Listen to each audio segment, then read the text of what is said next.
énormément de sentiments. Tant qu'il s'agit du piano, je ne me fie qu'aux sentiments. Je n'en méfie que dans la vie. Oh oui, monsieur. À propos de sentiments, avez-vous préparé les sandwichs au concombre pour Lady Bracknell? Les voici. Elle les adore. Les voici. Et tant que j'y pense, j'ai vu sur votre livre de contes que jeudi soir, lorsque Lord Charman et Mr. Worthing sont venus dîner, nous avons bu 8 bouteilles. 8 bouteilles et demie, exactement, monsieur. Je serais curieux de savoir comment il se fait que chez les célibataires, les domestiques apprécient autant le champagne. Oh, j'attribue cela à la qualité supérieure du vin. J'ai pu observer chez les personnes mariées que le champagne était rarement d'excellente marque. Dieu du ciel, le mariage est-il une chose si démoralisante? Oh, je pense que c'est un état qui procure beaucoup de satisfaction. Monsieur, certes, je n'ai été marié qu'une seule fois. Mon expérience en ce domaine est réduite. Oui, à la suite d'un malentendu entre moi et une jeune personne. Je crains de ne pas m'intéresser du tout à votre vie de famille. Monsieur a raison. J'évite moi-même d'y penser. Comme je vous comprends. Merci, Lane. Vous pouvez disposer. Lane. Oui, monsieur. Lane me paraît avoir sur le mariage des idées bien irrespectueuses. En vérité, les classes laborieuses devraient avoir à cœur de nous donner le bon exemple. Où irions-nous si ces gens-là perdent eux aussi le sens moral? Monsieur Aimé Worthing. Allez, Comment vas-tu, Aimé? Qu'est-ce que tu viens faire à Londres? m'amuser, pour quelle autre raison se déplacerait-on? Toujours en train de manger, à ce que je vois? Oh, je pense qu'il est coutume dans la bonne société de manger un petit quelque chose vers 5 heures, non? Où te cachais-tu depuis mercredi? À la campagne! Qu'est-ce que tu peux bien faire à la campagne? À Londres, on est là pour se distraire. À la campagne, on est là pour distraire les autres. C'est mortellement ennuyeux. Et tu as beaucoup de gens à distraire par chez toi? Oh, des voisins. Tu as des voisins agréables dans ton Shropshire? Non, absolument impossible. Je ne leur adresse jamais la parole. Oh, tu dois beaucoup les amuser. Oui, C'est bien dans le Shropshire, ta maison. oui. Mais pourquoi toutes ces tasses? Pourquoi tous ces sandwichs au concombre? Que veulent dire de tels débordements chez un si jeune homme? Et qui vient prendre le thé? Tante Augusta et Gwendoline. Ah, voilà qui sera délicieux. Tout à fait délicieux. Seulement ne t'installe pas, mon cher. J'ai peur que tante Augusta ne trouve pas du tout ta présence délicieuse. Et pourquoi donc? Bah, mon cher, la façon dont tu flirtes avec Gwendoline est parfaitement déplaisante. Presque aussi déplaisante que la façon dont Gwendoline flirte avec toi. Et j'aime Gwendoline. Et je suis précisément venu à Londres pour lui demander sa main. Mais je croyais que tu étais venu pour t'amuser. Moi, j'appelle ça venir pour faire des affaires. Ah, tu es l'être le moins romantique que je connaisse. Je ne vois pas ce qu'il y a de romantique dans une demande en mariage. Il n'y a rien de romantique dans une demande aussi précise. Admets que l'on te réponde oui, ce qui arrive la plupart du temps. Fini le plaisir. Non, le charme des histoires d'amour réside dans l'incertitude. Et je crois que si je me marie, je ferai tout pour l'oublier. Ah, mais bien c'est pour les amnésiques dans ton genre qu'on a inventé la cour des divorces. Ouais, n'argotons pas plus longtemps là-dessus. Tu sais très bien que les vrais divorces se font au ciel. Et je t'en prie, laisse ces sandwichs au concombre, ils ont été faits spécialement pour tante Augusta. Tu n'arrêtes pas d'en manger? Ils sont différents. C'est ma tante. Prends les tartines beurrées, elles sont pour Gwendoline. Gwendoline a une passion pour les tartines beurrées. Ouais, c'est d'ailleurs délicieux les tartines beurrées. Et doucement, mon cœur. Ne va pas toutes les manger. Tu te comportes comme si tu étais déjà son mari, ce n'est pas encore le cas. Et je doute que ça le soit un jour d'ailleurs. Et peut-on savoir pourquoi? Et parce que les femmes n'épousent jamais les garçons avec qui elles flirtent. Cela ne leur paraît pas convenable. C'est parfaitement stupide ce que tu dis là. Mais non, c'est une très profonde vérité. Elles détestent que leur mari les ait vues à l'œuvre. Et puis ensuite, parce que je te refuse mon consentement. Ton consentement? Mon cher, Gwendoline n'est ma cousine germaine. Et avant que je ne te permette de l'épouser, il faudra que je sois totalement éclairé au sujet de l'affaire Cécilie. Cécilie? Quelle Cécilie? Je ne connais personne du nom de Cécilie. Apporte-moi l'étui à cigarette que Mr. Worthing a oublié l'autre soir lorsqu'il est venu dîner, Lane. Bien, monsieur. Voudrais-tu dire par là que c'est toi qui as mon étui à cigarette depuis 3 semaines que je cherche? La moindre des choses eût été de m'avertir. J'ai écrit des lettres frénétiques à Scotland Yard à son sujet. J'étais même sur le point d'offrir une grosse récompense. Bon, ça tombe bien, je suis raide comme un passe-glacé en ce moment. Je ne vois pas pourquoi j'offrirais une récompense pour un objet retrouvé. Comme tu es mesquin. Merci, Lane. Oui. Mais cela n'a d'ailleurs pas grande importance. Parce que maintenant que je vois ce qui est gravé à l'intérieur de ce porte-cigarette, je m'aperçois qu'il ne t'appartient pas. C'est à moi. Tu as vu 100 fois avec. D'ailleurs, je ne vois pas ce qui t'a permis de lire ce qui était gravé à l'intérieur. Ce n'est pas digne d'un gentleman de lire dans un porte-cigarette privé. Oh, je t'en prie, plus de la moitié de la culture moderne est faite précisément dans ce qu'un gentleman ne devrait pas lire. Écoute, je ne compte pas me lancer avec toi dans une discussion sur la culture moderne. Ce n'est pas un sujet de conversation entre nous. Allez, donne-moi mon porte-cigarette. D'abord, ce n'est pas ton porte-cigarette. Il a été offert par quelqu'un du nom de Cécilie. Tu m'as dit que tu connaissais personne de ce nom-là. Eh bien, ce que tu tiens tant à savoir, Cécilie est ma tante. Ta tante? Oui. Non. C'est Vraiment? une charmante vieille dame qui vit à Tunbridge Wells. Bien. Mais si elle est ta tante et qu'elle habite Tunbridge-Wells, pourquoi signe-t-elle du nom de Cécilie? Ta petite Cécilie. Ta petite Cécilie qui t'aime tant. Mais qu'est-ce que tu vas imaginer? Il y a des tantes qui sont grandes et des tantes qui sont petites, voilà tout. C'est une question de taille qu'une tante, il me semble, a bien le droit d'être sur elle-même. Pourquoi voudrais-tu que toutes les tantes soient des géantes comme la tienne? C'est absurde. Allez, donne-moi mon étui à cigarette. Soit, mais pourquoi ta tante appelle-t-elle son oncle? Ta petite Cécilie qui t'aime tant à mon cher oncle Jack. Il n'y a pas d'objection, je l'admets, à ce qu'une tante soit une petite tante. Mais pourquoi une tante, toute question de ta mise à part, appellerait-elle son neveu son oncle? Voilà qui me dépasse. Et d'autant plus que tu ne t'appelles pas Jack, tu t'appelles Aimé. Je ne m'appelle pas Aimé, je m'appelle Jack. Tu m'as toujours dit que tu t'appelais Aimé, je t'ai présenté à tout le monde sous le nom d'Aimé. Tu réponds au nom d'Aimé. Il est parfaitement absurde de dire que tu ne t'appelles pas Aimé. Je tiens d'ailleurs. En voici la preuve. Sur ta carte de visite. Mr. Aimé Worsing, B4 The Albany. Bon, je la garde comme preuve que tu t'appelles bien Aimé. Ou que tu veux bien s'aligner devant moi, ou devant Gwendoline, ou devant quiconque d'ailleurs. Puisque tu tiens tant à le savoir, je m'appelle Aimé à Londres et Jack à la campagne. Et ce porte-cigarette m'a été offert à la campagne. Bien, mais cela n'explique toujours pas pourquoi ta petite tante Cécilie qui habite Tunbridge-Wells t'appelle-t-elle son oncle. Alors mon vieux, tu fais mieux tout avouer maintenant. Écoute, tu prends exactement comme un dentiste qui s'apprête à arracher une dent. Et ce n'est pas très convenable de se comporter comme un dentiste quand on n'est pas dentiste. Ça a quelque chose de sournois. Mais les dentistes sont toujours un peu sournois. Tu sais, je t'ai toujours soupçonné d'être en secret un bunderiste. Un bunderiste? Qu'est-ce que c'est que ça, un bunderiste? Bon, je te dévoilerai le sens de cette expression que quand tu auras eu l'amabilité de m'expliquer pourquoi tu es Aimé à Londres et Jack à la campagne. Soit, mais donne-moi mon porte-cigarette. Le voici. Allez, raconte-moi ta petite histoire et tâche qu'elle soit drôle, s'il te plaît. Oh, mon ami, mon histoire n'a absolument rien de drôle. Elle est même tout ce qu'il y a de plus banal. Le vieux Thomas Cardew, qui m'a adopté quand j'étais tout petit, m'a nommé par testament tuteur de sa petite fille, Miss Cécilie Cardew. Cécilie, qui m'appelle son oncle, par respect pour moi, ce qui est évidemment impossible à concevoir, vit avec moi à la campagne, sous la surveillance de son admirable gouvernante, Miss Prise. Où se trouve-t-elle déjà ta maison à la campagne? Ouh, ça, il est bien inutile que tu le saches, mon ami. Tu n'y seras jamais invité. Ce que je puis te dire loyalement, c'est qu'elle ne se trouve pas dans le Shropshire. Je m'en doutais, j'ai même brisé un peu partout là-bas en diverses occasions, et je n'ai jamais entendu parler de toi. Alors mon vieux, pourquoi es-tu Aimé à Londres et Jack à la campagne? Ah, mon ami, je crains que tu ne sois pas capable de comprendre mes vraies raisons. Tu n'as certainement pas assez de plomb dans la tête pour cela. Quand on est nommé tuteur d'une jeune fille, on se doit de respecter en toutes circonstances les règles de la plus haute moralité. Et c'est mon devoir le plus élémentaire. Mais comme les règles de haute moralité n'ont jamais rendu personne heureux ni bien portant, pour pouvoir venir à Londres de temps en temps, j'ai pris la précaution de m'inventer un jeune frère du nom d'Aimé, et qui vit soi-disant à Albany, et qui est sans cesse en proie aux ennuis les plus affreux. Voilà, mon cher, la vérité pure et simple. La vérité est rarement pure et jamais simple. Et la vérité est que tu es un bunderiste. Tu mènes l'un des plus dangereux bunderistes que je connaisse. Enfin, qu'est-ce qu'un bunderiste? Tu t'es inventé un très utile jeune frère nommé Aimé pour venir à Londres aussi souvent que tu le voudrais. Moi, je me suis inventé un inappréciable et permanent ami appelé Bunbury pour aller à la campagne aussi souvent que je le veux. Et tu ne peux pas t'imaginer tous les services que me rend ce pauvre Bunbury. Sans son état de santé absolument déplorable, il m'aurait été par exemple impossible de dîner avec toi au Willis ce soir. En fait, j'étais invité à dîner chez Tante Augusta. Mais je ne t'ai absolument pas proposé de dîner avec moi au Willis ce soir. Oui, je sais, tu es très négligent pour envoyer des invitations. Et rien n'importe tout le temps les gens que de ne pas recevoir d'invitation. Tu ferais mieux de dîner avec Tante Augusta. Ah non, non, je n'en ai pas la moindre intention. Hein. Une fois par semaine, c'est amplement suffisant pour les dîners de famille.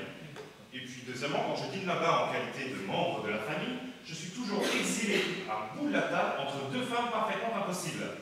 Et d'ailleurs, je sais très bien à côté de qui elle m'aurait mise ce soir. Elle m'aurait mise à côté de Marie Farquhar, qui ne peut pas s'empêcher de flirter avec son mari juste en face d'elle. Oh. C'est exaspérant. pas. Le nombre de femmes dans la société londonienne qui flirtent avec leur mari est absolument scandaleux.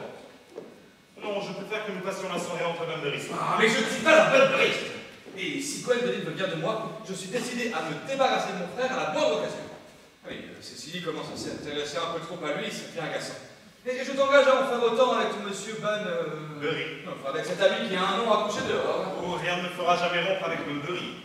Et si par aventure tu te maries, ce qui me paraît bien problématique, c'est alors que tu seras content de connaître à ton tour Bunbury. Un homme qui ne connaît pas Bunbury se prépare à des soirées sinistres. Sottise, si j'épouse une fille aussi charmante que Gwendoline, je ne veux pour rien au monde faire la connaissance de ton Bunbury. Ou alors c'est ta femme qui te connaîtra. Mais tu n'as pas l'air de le réaliser, mon cher. Mais une vie conjugale sérieuse ne peut pas se passer dans Bunbury. Algie, ne faisons pas le cynique. C'est à la portée de tout le monde de nos jours. Ce doit être Porte Augustin qui a fait la famille et les créanciers pour sonner de cette manière wagnérienne.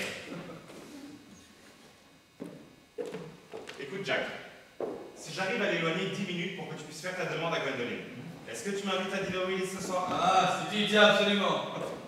Mais ça me passe sérieux. J'ai horreur des gens qui traitent négligemment des questions de nourriture. C'est faire preuve d'un esprit lamentablement superficiel. Lady Bracknell et Mr. Fox. Bonjour, mon cher Gilles. Je m'excuse si nous sommes un peu en retard. J'ai été obligée de rendre une petite visite à ce pauvre Lady Hastings. Je n'étais pas allée chez elle depuis la mort de son pauvre mari. Elle est méconnaissable. C'est une femme qui a 20 ans de moins. Mais je vois que le thé nous attend. Certainement vite une petite tasse avec un de ces délicieux sandwichs au concombre, comme on sait les faire chez vous. Tu ne viens pas t'asseoir près de moi, Gwendoline? Merci maman, je suis très bien où je suis. Bon Dieu, où sont les sandwichs au concombre que je vous avais spécialement commandé de faire? Que monsieur m'excuse, il n'y avait plus de concombre au marché ce matin. Et j'y suis content, on est 2 fois. Plus de concombre? Non, non, même en payant content, monsieur. C'est bien, merci. Merci, monsieur. Tante Augusta, je suis désolé, mais il n'y avait plus de concombre au marché ce matin. Même en payant comptant. Oh, mais ça ne fait rien, Gertrude. Il y avait de délicieux petits fours chez Lady Hastings qui semblent décidés à apporter beaucoup de joie aux joies de ce monde depuis son deuil. Et j'ai entendu dire que, depuis la mort de son mari, ses cheveux étaient devenus entièrement blancs. Il est vrai qu'ils ont changé de couleur. Est-ce le chagrin? Je ne saurais dire. Merci, Angie. J'ai une charmante soirée en perspective pour vous, Algernon. Et j'ai projeté de vous faire dîner avec Mary Parker. C'est une si charmante personne et si amoureuse de son mari. C'est un vrai plaisir que de les voir ensemble. J'ai peur, tante Augusta, d'avoir à renoncer au plaisir de dîner avec vous ce soir. Oh, ne me dites pas cela, Gertrude. Cela démolirait ma table et cela obligerait votre hôte à dîner dans sa chambre. Remarquez qu'il en a l'habitude. C'est une grande déception, cela va sans dire. Mais je viens tout juste de recevoir un télégramme me disant que mon pauvre ami Bunbury était dans un état catastrophique et sa famille et son entourage semblent penser bon que je sois près de lui dans un moment pareil. Comme c'est curieux. Ce Mr. Bunbury me semble affligé d'une très mauvaise santé. Hélas, son état est affreux. À vous dire vrai, Algie, je pense qu'il serait grand temps que ce Mr. Bunbury se décide à vivre ou à mourir. Ces hésitations continuelles sont absurdes. En tout cas, je vous serai très obligée de le prier de ma part de ne pas avoir de rechute samedi prochain, car je compte absolument sur vous pour organiser ma soirée musicale. C'est ma dernière réception de l'année et j'ai besoin de quelqu'un pour animer la conversation, surtout en fin de saison, où chacun a pratiquement dit tout ce qu'il avait à dire, ce qui la plupart du temps n'est pas grand-chose. Il faut bien le dire. Je parlerai à Bunbury quand Augusta, si je l'espère, il a encore toute sa tête. Mais je pense que je peux vous promettre qu'il sera tout à fait bien samedi. Naturellement. Une soirée musicale est une chose si difficile à organiser. Lorsque la musique est bonne, les gens n'écoutent pas. Mais si la musique est mauvaise, la conversation tombe. Tante Augusta, si nous allions étudier ensemble le programme que j'avais imaginé pour vous, si vous voulez bien vous donner la peine de le suivre. Merci, Algie. Vous êtes plein d'attention pour moi. Je suis sûre que votre programme sera délicieux, dès qu'il sera un peu expurgé. Venez avec moi, Gwendoline. Bien, maman.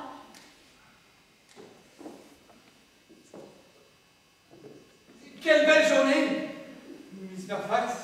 Je vous en prie, ne me parlez pas du temps, Mr. Worthing. Oui, chaque fois que les gens me parlent du temps, j'ai toujours l'impression qu'ils veulent me dire autre chose. Et cela me rend terriblement nerveuse. J'aimerais vous dire autre chose. Je le savais. Et je ne me trompe jamais.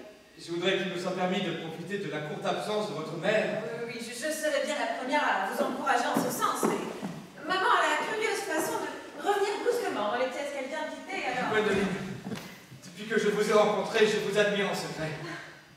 Plus que toute autre jeune fille que j'ai jamais rencontrée. Oui, je suis au courant. J'aimerais simplement que vous le montriez davantage en public. Vous êtes trop discret devant mes amis. Vous avez toujours exercé sur moi une véritable fascination, Mr. Worthing. Longtemps avant de vous connaître, vous étiez loin de m'être indifférent. Nous vivons, je pense que vous le savez, Mr. Worthing, à l'âge de l'idéal. Oui, tous les magazines de luxe ont constaté le fait. Je me suis même laissé dire que le mouvement s'étend jusqu'en province. Le monde est en train de découvrir l'importance de l'idéal.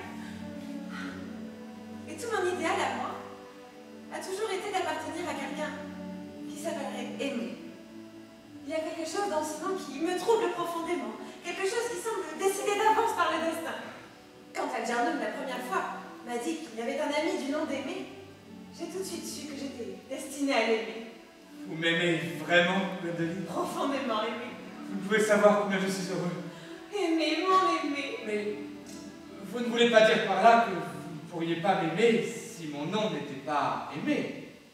Mais votre nom est Aimé. Bien sûr. Mais supposons que je m'appelle autrement. Vous ne pourriez pas m'aimer? Ce serait une pure spéculation de l'esprit. Et avec maman qui peut revenir d'un moment à l'autre, nous avons tout juste le temps de nous en tenir aux faits. Vous vous appelez effectivement Aimé. Naturellement. Mais je dois avouer que je ne suis pas très attaché au fait que je m'appelle Aimé. Je ne suis pas sûr que ce nom aille tellement bien d'ailleurs. Il vous va parfaitement bien. C'est un nom divin. C'est un nom musical. C'est un nom qui vous produit une sorte de vibration. C'est entendu, mais il existe une quantité d'autres noms tout aussi charmants.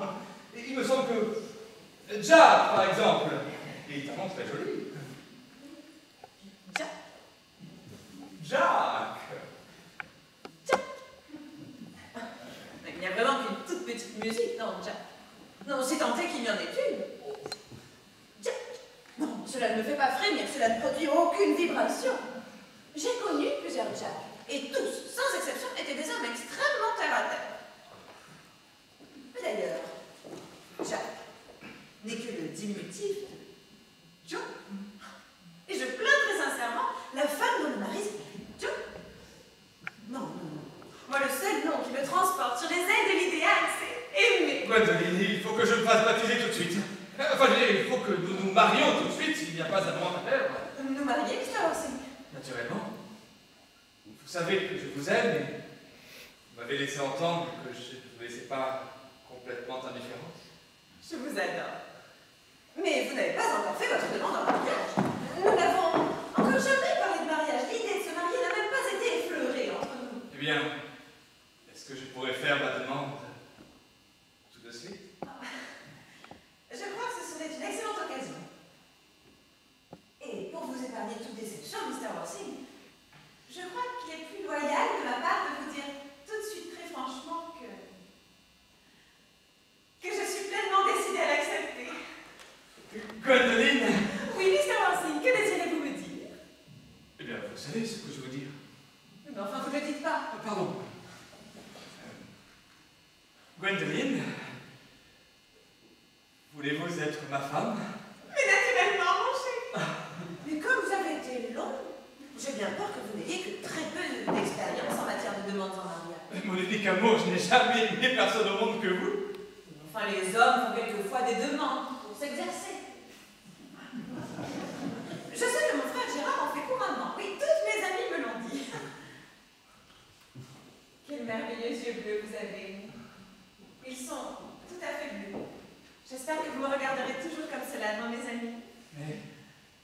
naturellement. Oh, Gwendoline. Mr. Worthing, maman, je vous supplie de vous retirer, maman. Votre place n'est pas ici. D'ailleurs, Mr. Worthing n'a pas tout à fait fini. fini quoi? Je viens de me fiancer à Mr. Worthing, maman. Je vous demande pardon, mais vous n'êtes fiancée à personne, Gwendoline. Quand vous serez sur le point de vous fiancer, ou moi, ou votre père, si sa santé le lui permet, nous vous en aviserons. Descendez m'attendre dans ma voiture. J'ai quelques questions à poser à Mr. Worthing. Mais maman, je... Dans la voiture, Gwendoline.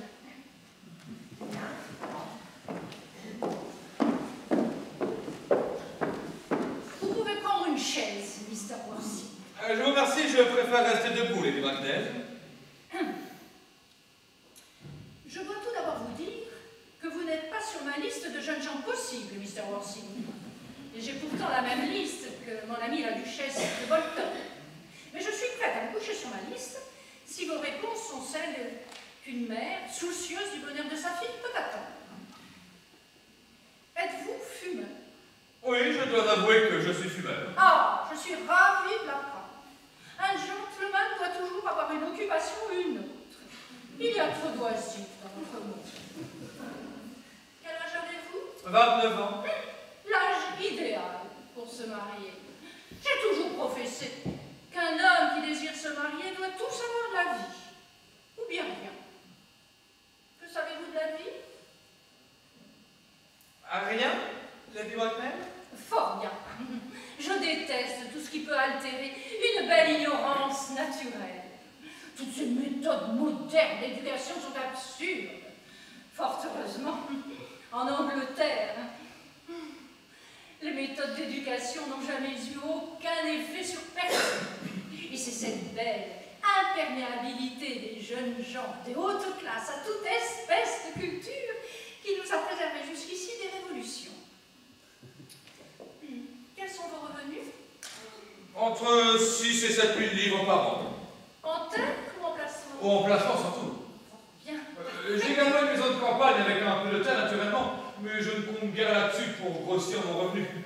À vous dire vrai, et à ce que j'en sache, les braconniers sont les seuls à qui cette terre rapporte quelque chose. Oui, une maison de campagne. C'est bien, il en faut une pour recevoir. Mais dites-moi, vous avez également une maison à Londres, je suppose.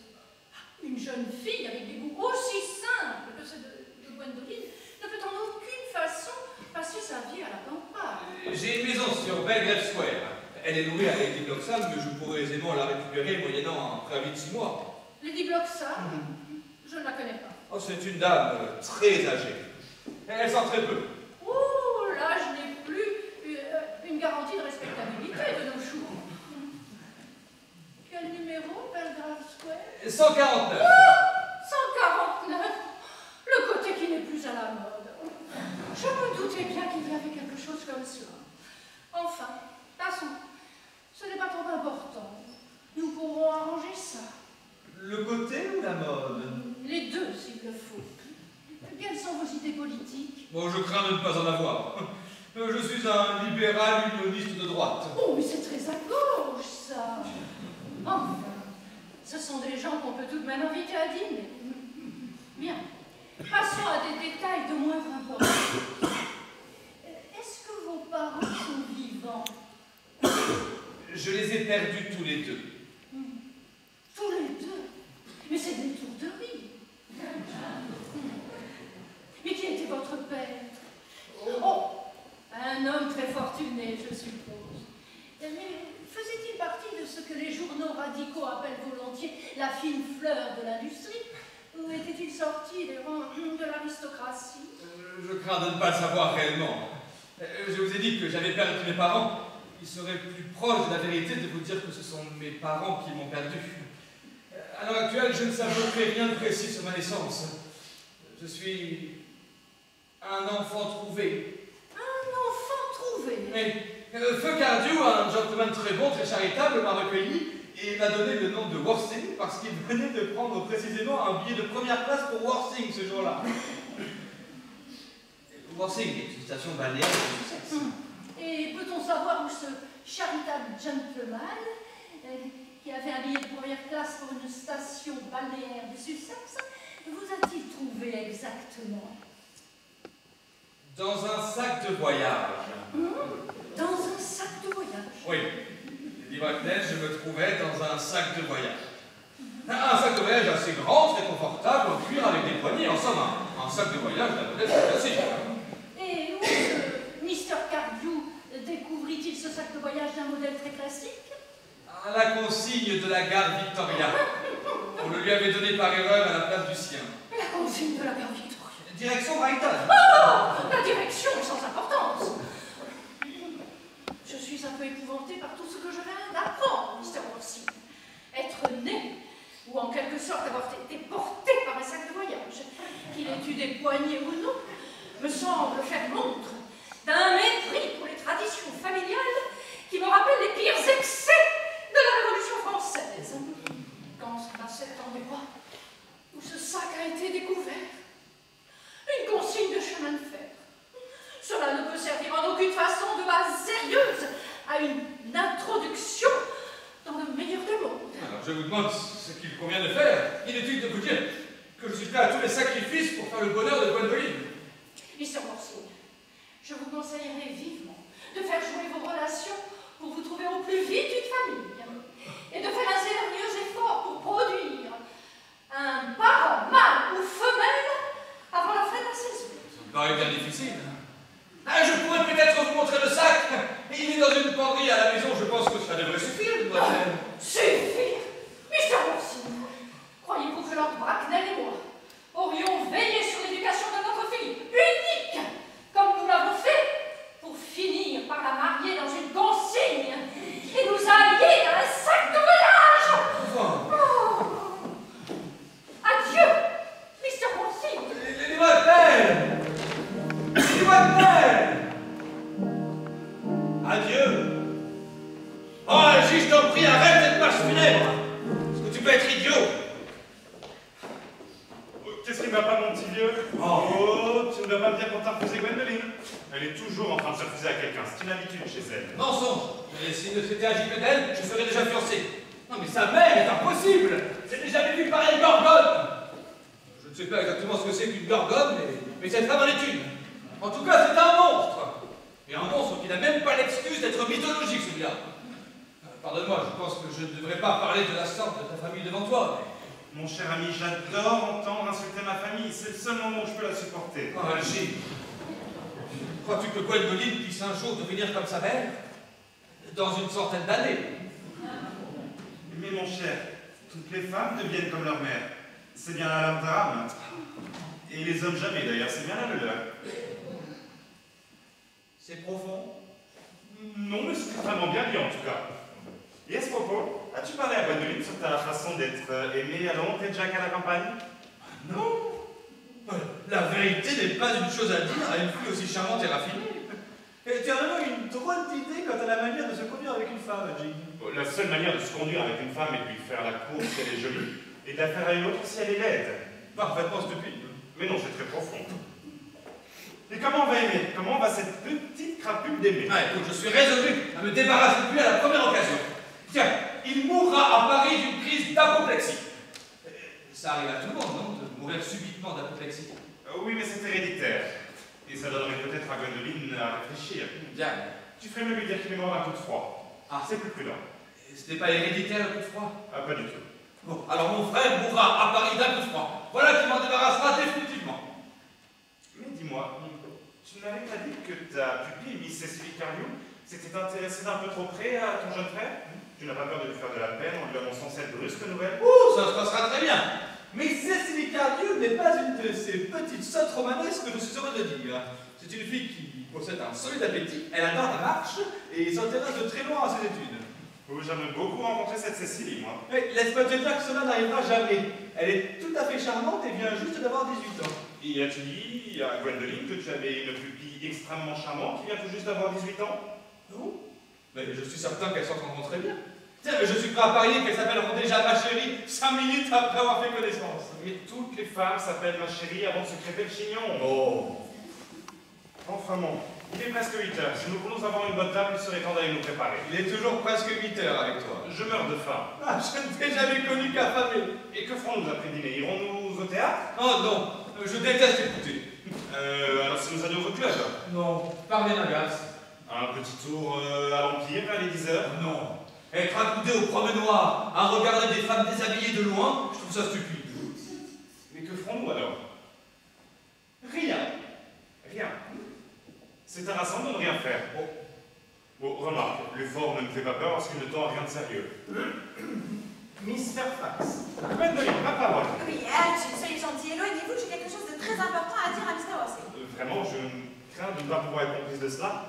Algy, vous avez toujours veillé à garder devant la vie l'attitude la plus strictement immorale. Vous n'allez pas commencer aujourd'hui à faire le chaperon, vous n'en avez pas l'âge. Gwendoline, Aimé, mon aimé, il se peut que nous ne parvenions jamais à nous marier. Oui, avoir la tête que faisait maman, j'ai bien peur que cela soit hérissé de difficultés. Rares sont les parents de nos jours qui écoutent les conseils de leurs enfants. Le respect dû aux gens se meurt. Je n'ai plus aucune influence sur maman depuis l'âge de 3 ans. Mais bien qu'il soit en son pouvoir de nous empêcher de nous marier, et même s'il faut que j'en épouse un autre ou que je me marie souvent, rien ne pourra jamais altérer mon amour. ma chérie. L'histoire de votre romantique origine, commentée par maman de la façon la plus désobligeante, a fait vibrer les fibres secrètes de mon âme.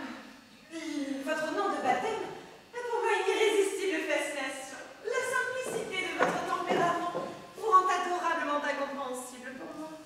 J'ai votre adresse à Londres. Quelle est votre adresse à la campagne? Le manoir Walton, Hertfordshire. Bien, bien. Le courrier est régulièrement distribué, j'espère. Nous pouvons nous retrouver dans une situation désespérée. Je dois pouvoir vous écrire tous les jours. Mon amour. Combien de temps est-ce que nous allons? Jusqu'à lundi. Bien, bien. Algy, vous pouvez revenir maintenant? Je vous remercie, mais c'était déjà fait. Bien, alors vous pouvez sonner pour qu'on nous raccompagne. Oh, permettez-moi de vous accompagner jusqu'à votre voiture. Mais bien sûr. Et je raccompagne Miss Fairfax. Bien, monsieur.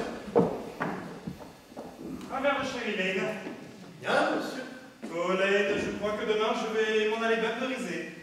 Bien, monsieur. Préparez-moi toutes mes tenues, mon smoking, mes valises, enfin tout le nécessaire pour Bunburyiser. Bien, monsieur. Je crois que je ne serai pas de retour avant au moins lundi.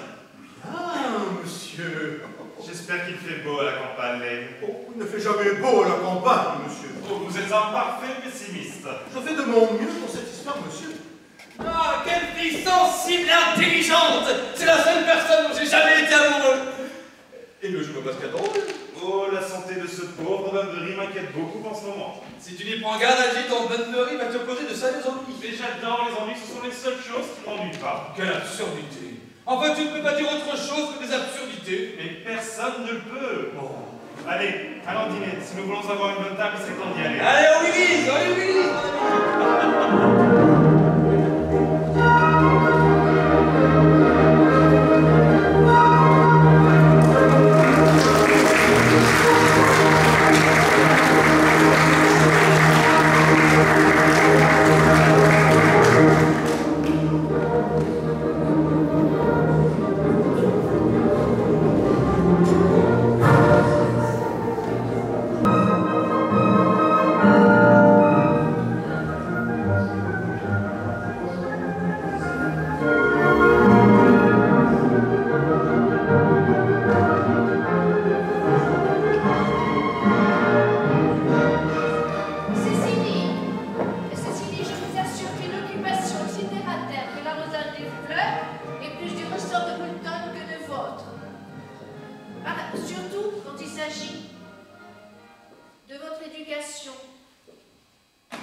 Mr. Worsley a de graves préoccupations.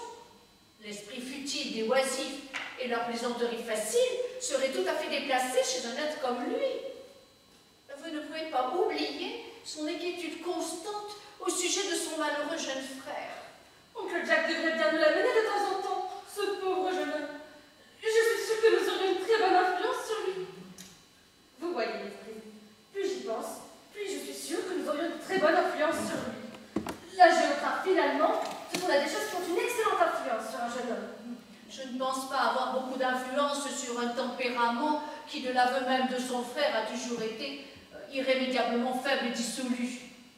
En vérité, je ne souhaite pas rencontrer ce jeune homme. Je ne donne guère dans cette manie moderne de vouloir changer les gens coûte que coûte.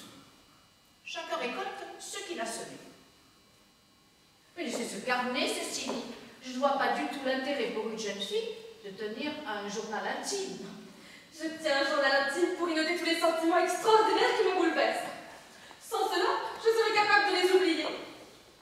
C'est tout de même moins grave que si j'écrivais un roman fleuve comme la plupart des jeunes filles de nos jours. Enfin, dites pas du mal des romans fleuves. J'en ai moi-même écrit un il y a quelques années. Vraiment? Comme vous devez être intelligente. J'espère que c'est terminé là. J'ai horreur des romans qui se terminent bien. Cela me rend triste. Le vôtre a-t-il été publié? Hélas, non. Le manuscrit s'est égaré dans Hyde Park. Un bien pénible souvenir que je ne souhaite pas évoquer.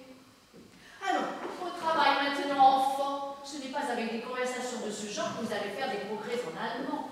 Mais c'est notre cher révérend Chasuble que je vois traverser le jardin. Docteur Chasuble, comme je suis heureuse de vous voir. Comment nous portons-nous, mesdames? Oh, Miss Prise, j'espère que vous allez bien. Miss Prise me se plaignait justement d'un léger mal de tête. Je crois que cela lui ferait tellement de bien d'aller se promener dans le jardin avec vous, docteur Chasuble. Enfin, Cécilie, je n'ai jamais dit que j'avais mal à la tête. Non, chère Miss Prise, je le sais bien. Mais mon petit doigt m'a dit que vous aviez mal à la tête. À vrai dire, quand le docteur Chasuble est entré, je ne pensais qu'à votre mal de tête et pas du tout à ma leçon d'allemand. Oh, j'espère que vous êtes une élève attentive, Cécilie. J'ai bien peur que non. Voilà qui est incompréhensible. Si j'avais, moi, le bonheur d'être l'élève de Miss Prise, mais je serais suspendu à ses lèvres.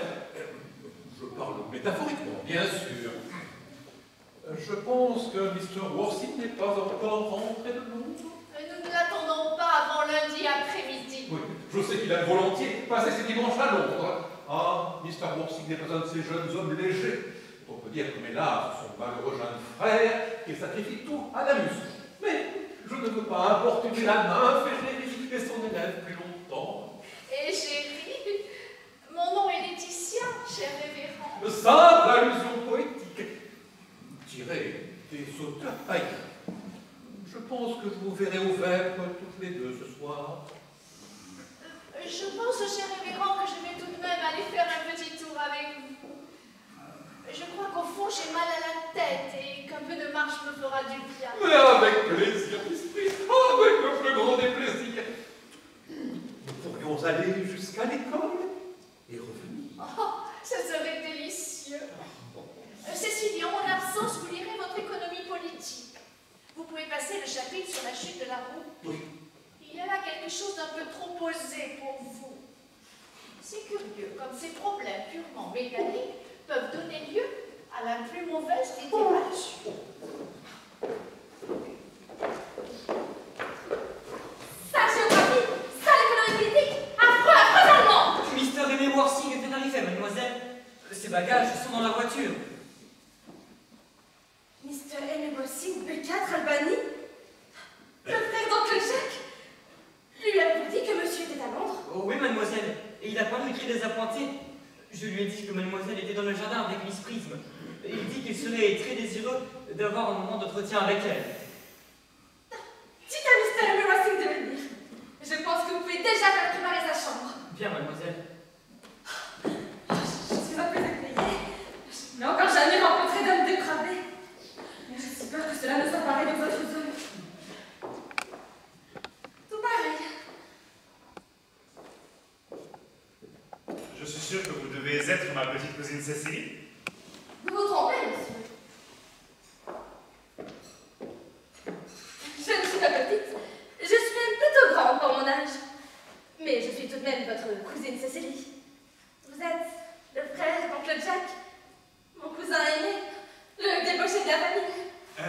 croyez pas cela, je ne suis pas débauché du tout. Alors vous êtes tout à fait impardonnable de nous avoir tous indignement trompés. J'espère que vous n'êtes pas un de ces hommes qui mènent une double vie en faisant croire qu'il est un débauché, alors qu'il n'est en fait qu'un honnête garçon. Ce serait parfaitement hypocrite. Naturellement, je ne suis pas un sage. Vous me rassurez. À vous dire vrai, puisque vous soulevez le lièvre, j'ai fait à peu près toutes les bêtises que je pouvais faire dans la mesure de mes faibles moyens. Vous ne devriez peut-être pas vous en vanter. Quoique cela est tout à fait amusant, n'est-ce pas? Oh, mais c'est bien plus amusant d'être là avec vous. À vrai dire, je n'arrive pas à comprendre ce qui vous amène ici. Oncle Jack ne sera pas rentré avant lundi. Quel fâcheux contretemps. J'ai justement un rendez-vous que je dois absolument manquer lundi. Et vous ne pouvez pas le manquer à votre part? Impossible, le rendez-vous est à Londres.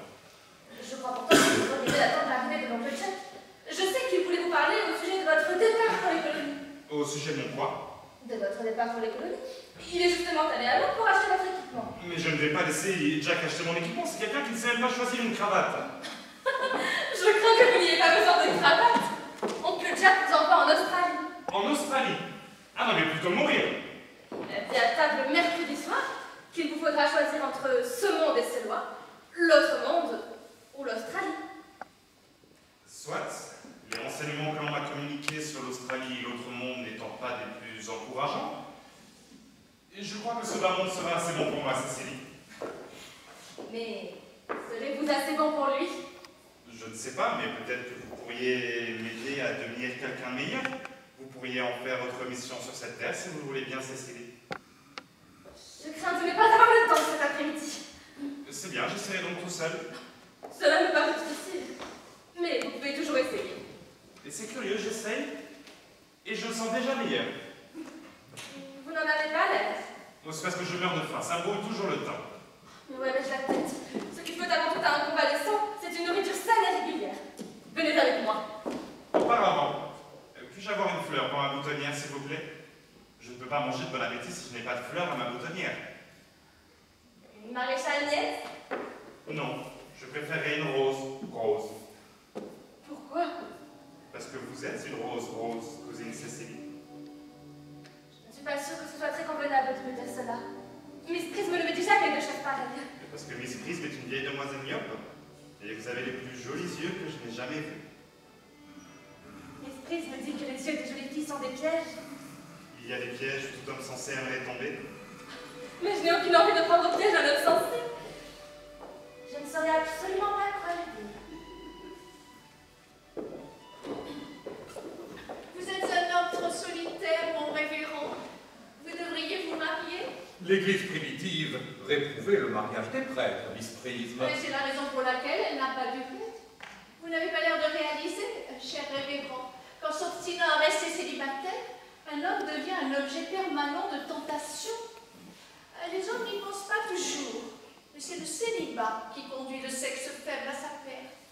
Un homme marié ne saurait-il être tout aussi séduisant? Les hommes mariés ne sont séduisants que pour leur propre femme, mon révérend.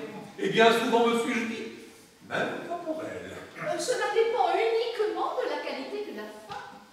On peut se reposer sur une femme en pleine maturité, se nourrir avec confiance d'un fruit mûr. Les trop jeunes femmes sont vertes. Ces métaphores sont naturellement empruntées à l'horticulture, cher révérend. Mais où donc est Cécilie? Peut-être est-elle partie à notre recherche. Mr. Worsing! Mr. Worsing, En voilà une surprise. Nous ne vous attendions pas avant lundi après-midi. Je suis revenu plus tôt que je ne pensais. Mon révérend, j'espère que vous allez bien. cher Mr. Worsing, j'espère que cette tenue sombre ne nous annonce pas quelque malheur. Mon frère. Qu'a-t-il encore fait? Encore une folie. Mort. Oh, Votre frère aîné est mort. Bel et bien mort, oui. mon Dieu, quelle leçon pour lui! J'espère qu'elle lui sera profitable. Permettez-moi, Mr. Worsing, de vous présenter mes plus sincères condoléances. Ah, vous avez au moins la consolation de vous dire que vous avez toujours été pour lui le plus généreux et le plus indulgent des frères. Pauvre aimé. Il avait bien des défauts, mais c'était même pour moi une grande perte. Oui, une grande perte, c'est sûr, mais avez-vous assisté à ces derniers moments? Non, il est mort à Paris. Et j'ai reçu hier un télégramme du directeur du Grand Hôtel. Dirait-il de quoi il est mort? D'un chaud et froid, semble-t-il. On est toujours puni par où l'on a péché. Enfin, ma chère Misprise, un peu de charité. Nul d'entre nous n'est parfait. Je suis moi-même sensible des bronches. L'enterrement aura-t-il lieu ici? Non, mon frère semble avoir exprimé le désir d'être enterré à Paris. Non, décidément, il est mort sans s'être amendé. Ouais, enfin, je pense que vous attendez de moi que je prononce quelques paroles sur ce deuil familial en chair dimanche prochain. Bon sermon sur la signification profonde de la chute de la manne dans le désert. Peut-être adapté à toutes les circonstances, joyeuses, comme c'est le cas aujourd'hui, douloureuses. C'est un sermon que j'ai mis à la bénédiction du militaire, à 2 ou 3 mariages, des baptêmes, et à 3 enterrements avec beaucoup de succès. À propos de baptême, Aurélien, vous devez vous y connaître en baptême. Enfin, vous avez l'habitude de baptiser. C'est là, j'ai le regret de le dire, l'une des principales occupations du révérend. J'ai bien essayé à plusieurs reprises d'en toucher quelques mots aux femmes des classes laborieuses de cette paroisse, mais elles semblent décidées à ignorer jusqu'au nom même de l'abstinence. Y aurait-il quel enfant auquel vous vous intéressez tout particulièrement, Mr. Worsing? J'avais pu comprendre que votre malheureux frère n'était pas marié.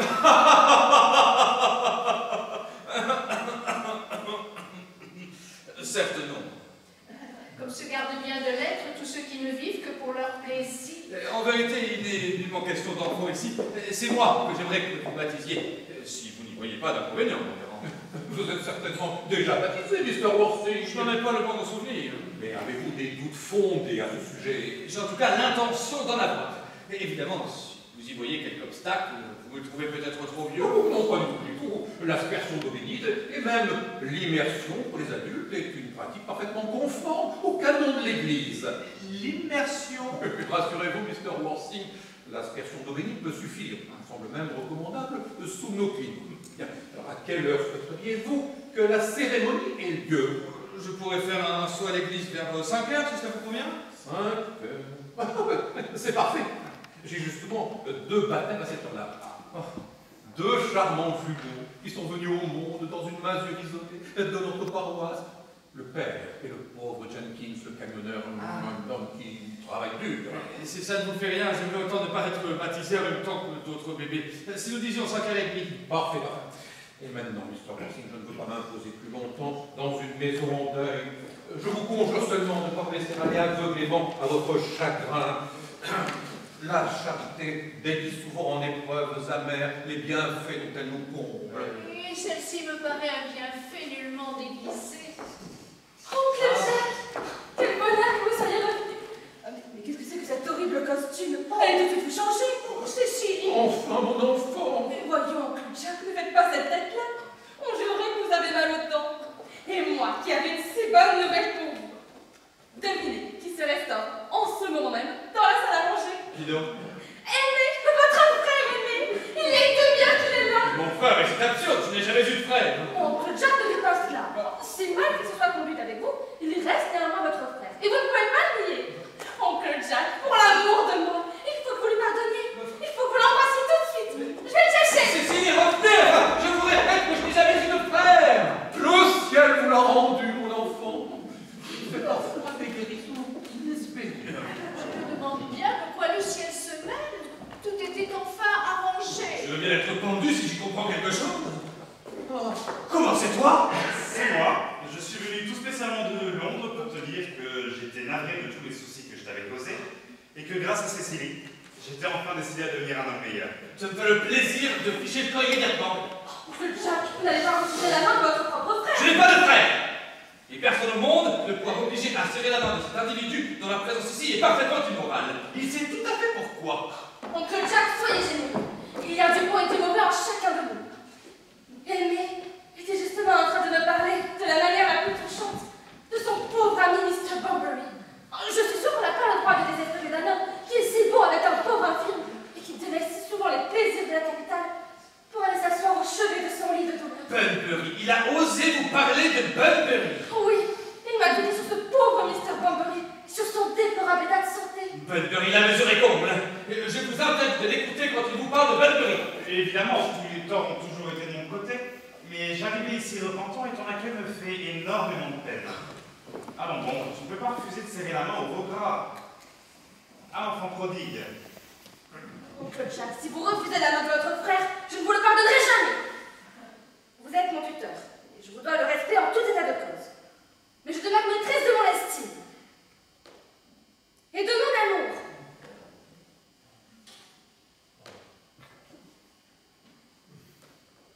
Soit, je lui serre la main, pour vous faire plaisir, mais à la condition qu'il déguerpisse immédiatement. Comme c'est émouvant, cette franche réconciliation, n'est-ce pas, mesdames? Et maintenant, je pense que nous devrions laisser les deux chers frères de toute leur joie. Tuez-moi, Cécilie, s'il vous plaît. Oui, mon petit relais joué maintenant. Oh, vous avez fait là une belle et bonne action, enfant. Oh, ne nous réjouissons pas trop vite. Je n'ai jamais été si heureuse. Crapule, de crapule! Tu vas rentrer à Londres tout de suite, pas de besognage ici! J'ai rangé les affaires de Mister Aimé dans la chambre contiguë à celle de monsieur. Je suppose avoir dépensé les désirs de monsieur. Pardon. Eh bien, je peux parler des bagages de Mister Aimé, monsieur. Ces bagages? Oui, monsieur. 2 malcabines, un nécessaire de toilette, 3 cartons à chapeau et un vaste panier à pique-nique. Oui, j'ai peur pour le moment de ne pas pouvoir rester plus d'une semaine. Merriman, faites appeler l'autonome immédiatement. Mr. Aimé Worthing vient d'être subitement rappelé à Londres. Ah, tu te trompes, mon cher Jack, je n'ai jamais été rappelé à Londres. Si, tu l'as été. Et qu'est-ce qui aurait bien pu me rappeler à Londres? Ton devoir de gentleman. Faites appeler Merriman. Bien, monsieur. Écoute, Jack, je me suis toujours arrangé pour que mon devoir de gentleman ne se mette jamais au travers de mes plaisirs. Ça, tu n'as pas besoin de me l'apprendre. Et dis-moi, tu sais qu'elle est charmante, cette petite Cécilie? Ah non, non! Je ne tolérerai pas que tu parles de Cécilie en ces termes devant moi. Tu vas te changer d'abord. Porter le deuil de quelqu'un que l'on vient d'inviter pour 8 jours, c'est grotesque. Et je ne t'ai pas invité, entendu? Ni pour un jour, ni pour 8 jours. Après, enfin, le plaisir de prendre le train de 4h15, c'est indirect. Non, mon ami, je ne peux pas te laisser dans l'épreuve que tu traverses actuellement. Et tu es mon ami, que diable, et il me semble que si tu étais à ma place... Ingère-nous, payez pas dépasser les limites de notre Dieu. Le tonneau sera appelé dans 5 minutes, tes bagages seront dedans, je te souhaite un bon voyage de retour. Adieu, je n'ai plus rien à te dire. Pour ce coup-ci, ton bunburisage se soldera par un fiasco. Je ne suis pas du tout de cet avis. C'est un triomphe. Je suis amoureux de Cécilie et dans 10 minutes, elle sera amoureuse de moi. Je suis revenue pour arroser les roses. Je vous croyais avec l'oncle Jack. Il est parti pour qu'on attelle. Il veut vous emmener faire une promenade. C'est-à-dire qu'il m'envoie promener. Oh. Nous allons devoir nous séparer alors. Je le crains. Et c'est une séparation qui me fait beaucoup de peine, Cécilie. Bien sûr. C'est toujours triste de quitter quelqu'un que l'on vient tout juste de rencontrer. Les vieux amis, ça peut se quitter, ça se retrouve. Mais se séparer, même un peu, de quelqu'un que l'on vient tout juste de rencontrer, c'est intolérable. Cécilie. Le tenant est à la porte, monsieur. Qu'il attende 5 minutes. Bien, mademoiselle. Cécilie, vous me pardonnerez si je vous avoue un peu brutalement, mais nous avons si peu de temps devant nous, que vous êtes pour moi ce qu'il y a de plus parfait au monde. Bien au contraire, votre franchise me ravit. Vous permettez que je note tout cela dans mon journal? Je note tout ce qui m'arrive d'extraordinaire. Vous tenez un journal intime? Oh, je donnerai tout pour pouvoir le lire, vous permettez? Oh non, c'est un recueil d'impressions et de pensées d'une très jeune fille qui est destinée à la publication. Mais quand il paraîtra en volume, j'espère que vous souscrirez à un exemplaire chez votre libraire.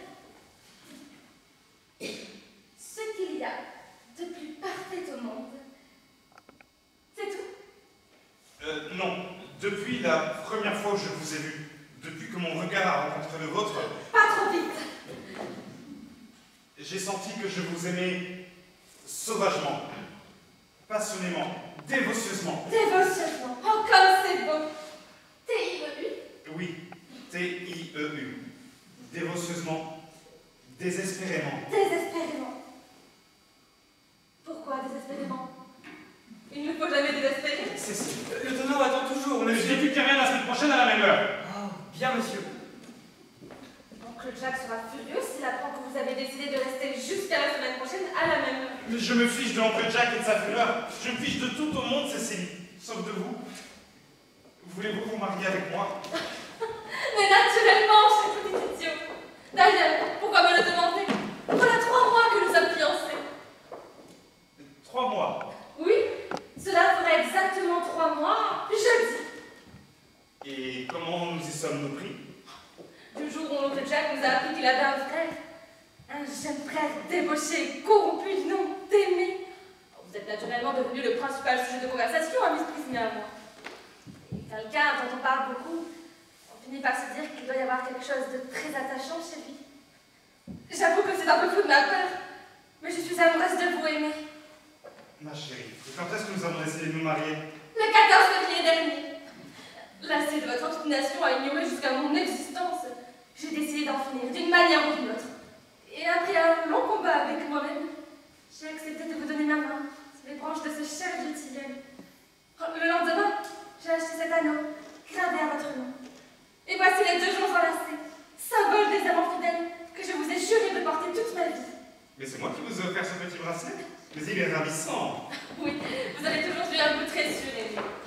C'est d'ailleurs parce que je vous ai plein de goût que j'ai toujours fermé les yeux sur vos folies. Et voici la boîte où je garde toutes vos chères lettres. Mes lettres. Je ne vous ai jamais écrit la moindre lettre, Cécilie.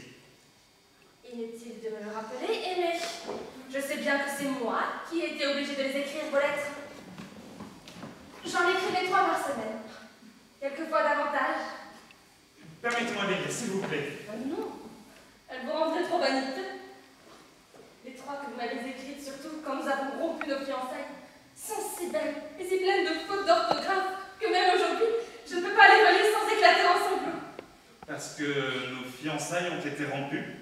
Bien sûr, elles ont été. Le 22 mars dernier. C'est écrit à la base. Aujourd'hui, je romps mes fiançailles avec Aimé. Je pense que c'est mieux ainsi. Le temps continue à être très beau. Mais enfin, pourquoi est-ce qu'elles ont été rompues? Je n'avais rien fait du tout, Cécilie. Et écoutez, en plus, je suis très bien d'apprendre que le jour où vous avez rompu nos fiançailles, le temps vous a paru beau ce jour-là. Mais ça n'aurait pas été de vraies fiançailles, mon chéri, si elles n'avaient pas été rompues au moins une fois. D'ailleurs, avant la fin de la semaine, vous étiez pardonné. Quel ange du ciel vous faites, Cécilie? Cher et romantique garçon. J'espère que vos cheveux prise naturellement. Presque naturellement. Quel bonheur. Vous savez, cela avait toujours été un de mes rêves de petite fille, d'aimer un jour un garçon qui s'appellerait Aimé. Il y a quelque chose de si simple, si aisé dans ce nom.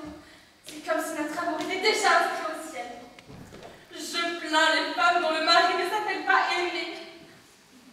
Écoutez, vous voulez dire par là que vous ne pourriez pas m'aimer si je portais un autre nom? Mais quel nom? Je sais pas. Algernon, par exemple. Algernon? Je n'aime pas du tout Algernon. Ben, écoutez, mon cher Octave, ma chérie, c'est un très joli nom. C'est un nom très aristocratique. Plus de la moitié des jeunes dépravés et élégants de Londres s'appellent Algernon. Ma chère enfant, vous ne pourriez pas m'aimer si je m'appelais Algernon? Je pourrais vous respecter, Aimé. Je pourrais admirer votre caractère ou votre intelligence. Mais je craindrais de ne jamais être entièrement à vous.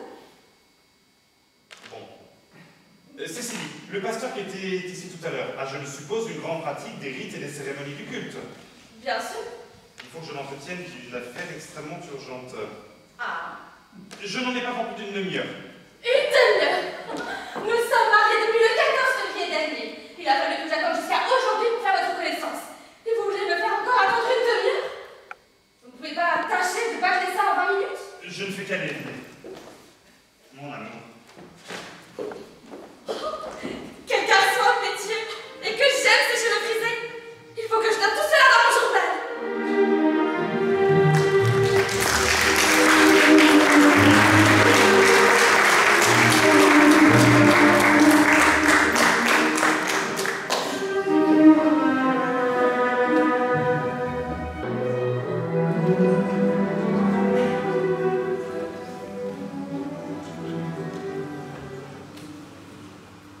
Monsieur vient de partir pour notre spectacle, mademoiselle. L'affaire est urgente. Si mademoiselle veut se donner la peine d'attendre, monsieur ne saurait tarder.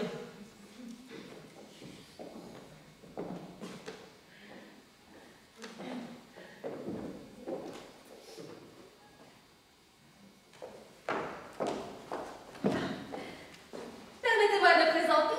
Mon nom est Cécilie Cardew. Cécilie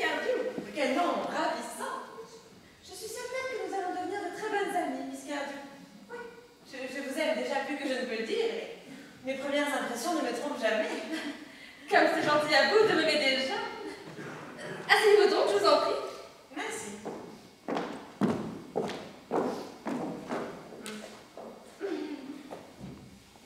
Vous permettez que je vous appelle Cécilie? Si cela peut vous faire plaisir. Et vous m'appellerez Gwendoline, n'est-ce pas? Avec joie. Voilà, comme cela tout est en ordre. Espérons-le.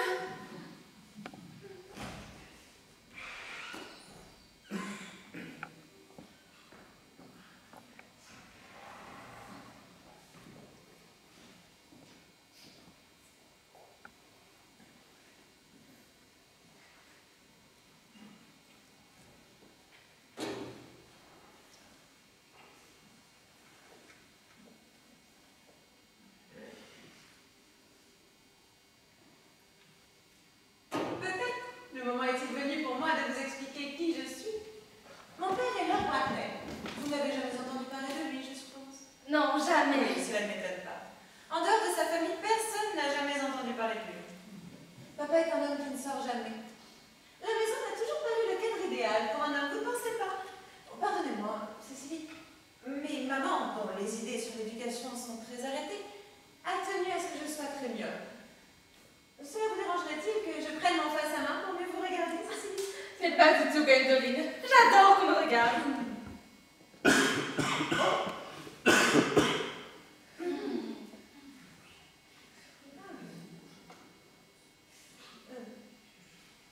Vous êtes ici en visite, je suppose? Non, j'habite la maison. Ah, vraiment? Alors, votre mère ou quelque autre parent âgé réside ici avec vous? Non, je n'ai ni mère ni... À vrai dire, aucune relation. Ah, vraiment? C'est mon chef tuteur et des Miss Prism qui a la dure tâche de me surveiller. Votre tuteur? Oui, je suis la pupille de Mr. Ruffin. Comme c'est étrange. Il ne m'avait jamais dit qu'il avait une pupille. Quel garçon mystérieux. Il me paraît de plus en plus intéressant. Je ne suis pas certaine cependant que cette nouvelle me cause un plaisir sans mélange. Je vous aime beaucoup, Cécilie. Oui, dès que je vous ai vu, je vous ai beaucoup aimé. Mais maintenant que je sais que vous êtes la pupille de Mr. Henry Worthing, je ne peux m'empêcher de penser que je vous aurais préféré un peu plus âgée et un peu plus laide. Je regrette, je suis comme ça. Mais dites-moi, Gwendoline, vous avez bien dit Mr. Henry Worthing. Mais oui, pourquoi? Mais ce n'est pas Mr. Henry Worthing qui est mon tuteur, c'est son frère aîné. De plus en plus étrange, il ne m'avait jamais dit qu'il avait un frère. Il n'était pas en très bon terme depuis pas mal de temps. Il n'en parlait presque jamais. Enfin, ce n'est pas une excuse. Enfin, c'est quelque chose que je réglerai avec lui. Vous m'enlevez tout de même un poids au cœur, Cécilie. Oui, voyez, j'étais en train de me monter la tête. Il aurait été terrible, n'est-ce pas, un nuage d'internir une amitié comme la nôtre. Vous êtes bien sûr, n'est-ce pas, que Mr. Henry Worthing n'est pas votre tuteur? Mais oui, tout à fait sûr. Quoique, dans une certaine mesure, il soit effectivement en train de le devenir. Que voulez-vous lui dire? Ma chère Gwendoline, il n'y a pas de raison après tout pour que je vous le cache. Notre petit journal local en publiera la nouvelle la semaine prochaine. Mr. Henry Worthing et moi venons de nous fiancer. Ma chère Cécilie, permettez-moi de vous dire qu'il doit y avoir une légère erreur.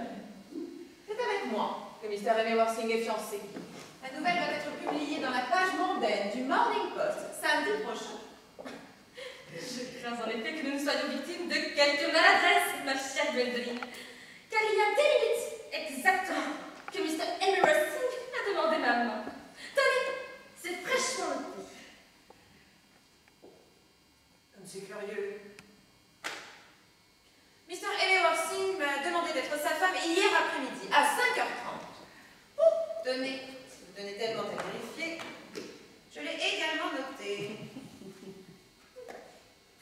Je ne voyage jamais sans mon journal intime. Comme cela, j'ai toujours quelque chose de passionnant à lire dans le coin. Oh, je suis navrée, ma chère Cécilie. Cela doit être un grand désappointement pour vous. Mais je crois avoir la priorité. Je suis désolée, ma chère Gwendoline, de vous faire de la peine. Oh, mais l'examen de ces carnets prouve tout simplement que, depuis qu'il vous a demandé en mariage,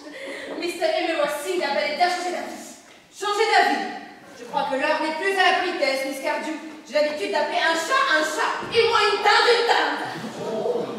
Mais je suis ravie de vous annoncer que je n'en ai jamais rencontré. Il est évident que dans votre milieu, on doit avoir plus souvent l'habitude de s'occuper de la basse-cour.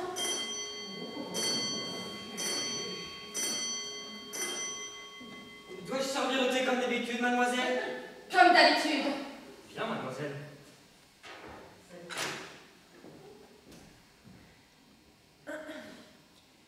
Il y a de jolies promenades à faire dans le pays, Miss Cardew. Ravissante. Du haut des collines toutes proches, on peut voir jusqu'à 5 comtés. Oh, 5 comtés à la fois. Je crois que je n'aimerais pas ça. J'ai horreur de la foule. C'est sans doute pour cela que vous habitez Londres. Je n'ai jamais compris comment un être humain digne de ce nom pouvait vivre à la campagne. La nature m'ennuie à mourir. Les fleurs même sont bêtes à la campagne. Elles ont du moins leur défaut de couleur qui ne font pas de soleil. Désirez-vous passer un moment dans la salle de bain, avant votre tasse de thé, afin d'arranger un peu tout cela? Merci, vous êtes la bonté même. D'ici. Oh, oh, oh. Non, merci, personne ne sucre plus son thé à Londres. C'est tout à fait démodé. Des cakes ou du pain beurré? Oh, du pain beurré, je vous prie. On ne sert plus de cake en province. Voulez-vous donner celle-là à Miss Fairfax?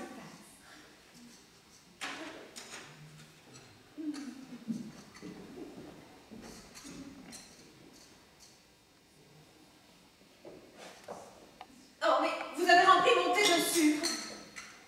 Je vous ai demandé du pain beurré, vous m'avez servi du cake.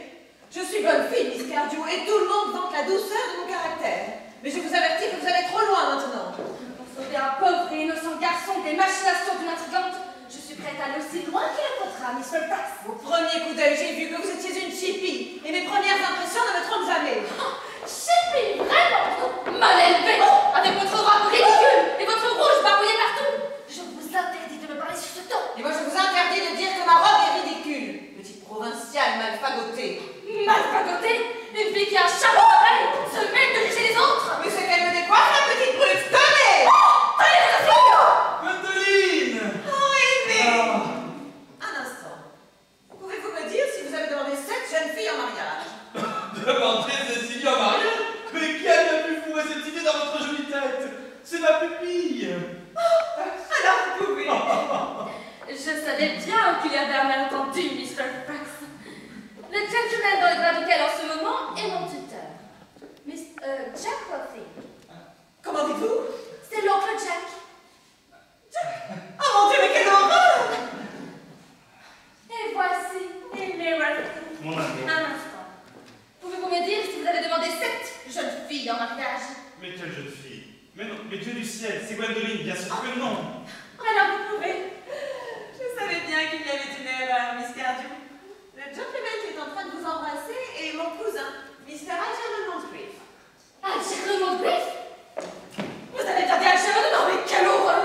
Vous vous appelez réellement Algernon? Je ne peux pas le nier.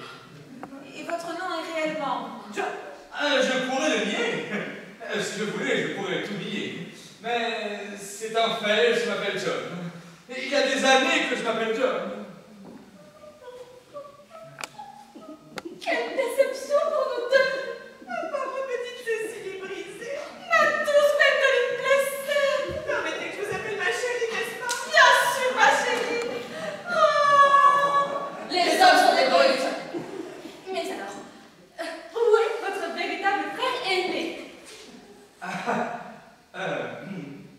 Gwendoline, Cécilie, il m'est très pénible d'avoir à vous avouer la vérité. Vous savez, c'est la première fois de ma vie que je me trouve confronté à une pareille extrémité et je ne sais pas du tout comment on s'y prend en pareil cas. Mais la vérité, il faut bien vous dire que je n'ai jamais eu de frère appelé Aimé, que je n'ai pas de frère du tout, que je n'en ai jamais eu et que j'ai bien l'intention de jamais en avoir un. Vous n'avez pas de frère appelé Aimé? Pas loin, hein. Pas de frère du tout? Aucun frère, d'aucune sorte. Je crains dans ces conditions d'avoir jamais été fiancée à personne, Gwendoline. Mais, Mr. Moncrief, pourquoi avoir prétendu être le frère de mon tuteur? Ah. Pour avoir une chance de vous rencontrer, Cécilie.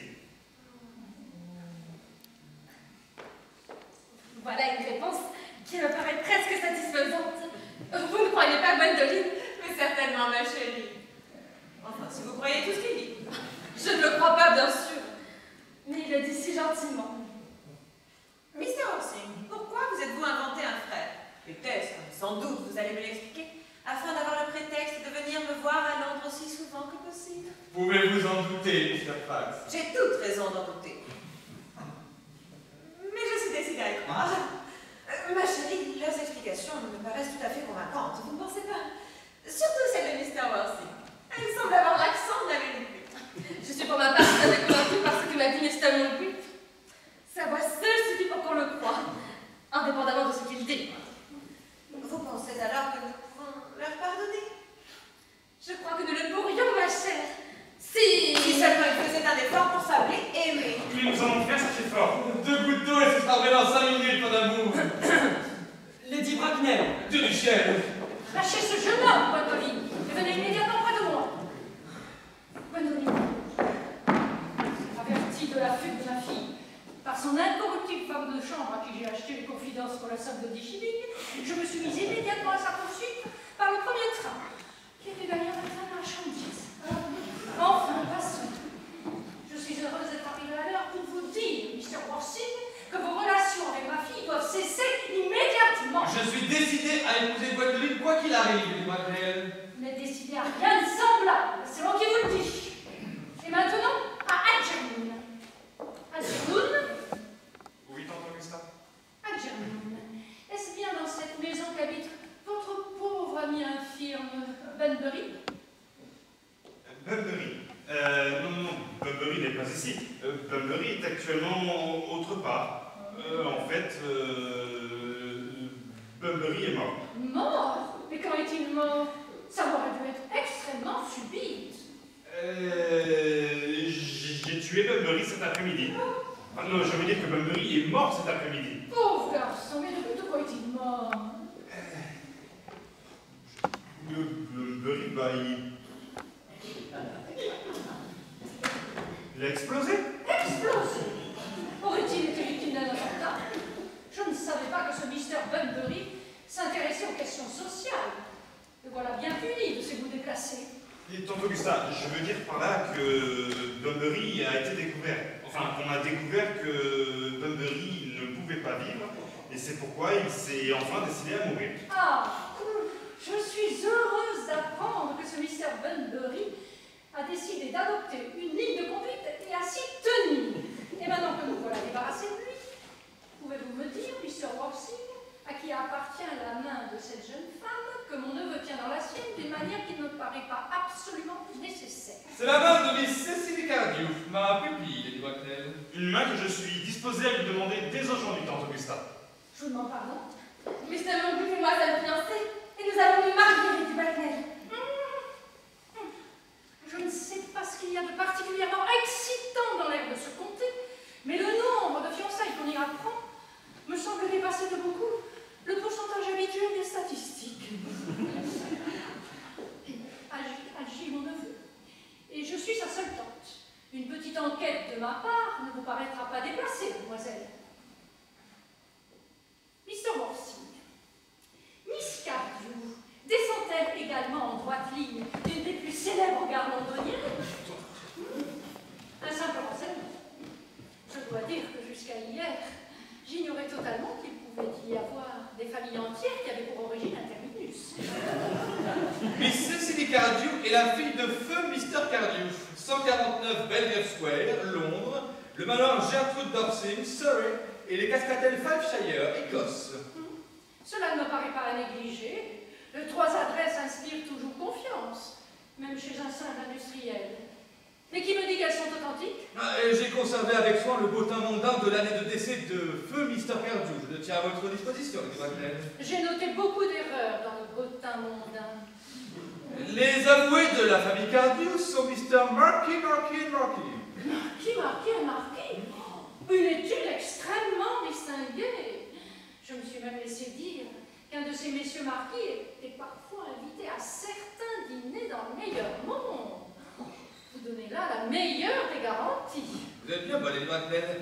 Et j'ai également en ma possession, si cela peut achever de vous rassurer, les certificats de baptême, coqueluche, recensement, vaccination, confirmation, rougeole, la femme anglaise et la femme française de Miss Cardew. Une vie bien mouvementée, à ce que je vois. Pour une jeune fille, un peu trop, peut-être. Gwendoline, l'heure de notre train approche.